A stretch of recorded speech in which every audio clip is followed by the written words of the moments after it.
loses direction from time to time. But what if you got so lost you couldn't find your way anywhere?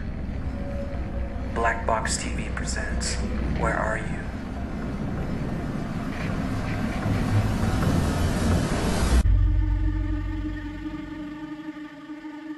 Society today is composed of a series of institutions.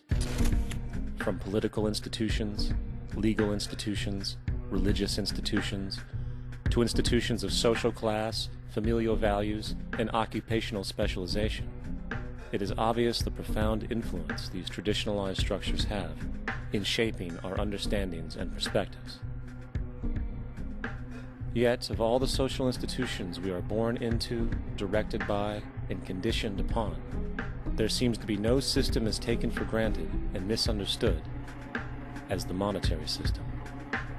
Taking on nearly religious proportions, the established monetary institution exists as one of the most unquestioned forms of faith there is.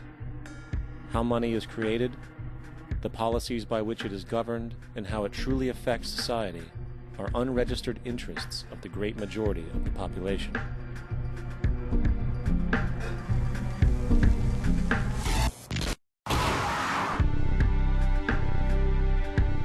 In a world where 1% of the population owns 40% of the planet's wealth, in a world where 34,000 children die every single day from poverty and preventable diseases, and where 50% of the world's population lives on less than $2 a day, one thing is clear: something is very wrong. And whether we are aware of it or not, the lifeblood of all of our established institutions, and thus society itself, is money. Therefore, understanding this institution of monetary policy is critical to understanding why our lives are the way they are. Unfortunately, economics is often viewed with confusion and boredom.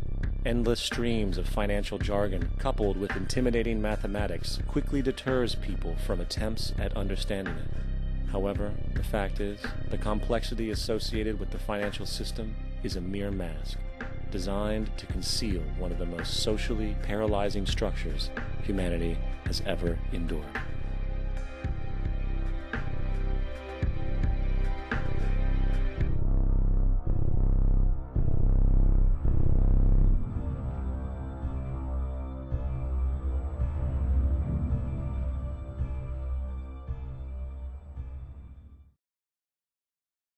A number of years ago, the Central Bank of the United States, the Federal Reserve, produced a document entitled Modern Money Mechanics. This publication detailed the institutionalized practice of money creation as utilized by the Federal Reserve and the web of global commercial banks it supports. On the opening page, the document states its objective. The purpose of this booklet is to describe the basic process of money creation in a fractional reserve banking system. It then proceeds to describe this fractional reserve process through various banking terminology, a translation of which goes something like this. The United States government decides it needs some money, so it calls up the Federal Reserve and requests, say, $10 billion. The Fed replies, saying, sure, we'll buy $10 billion in government bonds from you. So the government takes some pieces of paper, paints some official-looking designs on them, and calls them treasury bonds. Then it puts a value on these bonds to the sum of $10 billion and sends them over to the Fed. In turn, the people at the Fed draw up a bunch of impressive pieces of paper themselves, only this time calling them Federal Reserve notes, also designating a value of $10 billion to the Fed. The Fed then takes these notes and trades them for the bonds.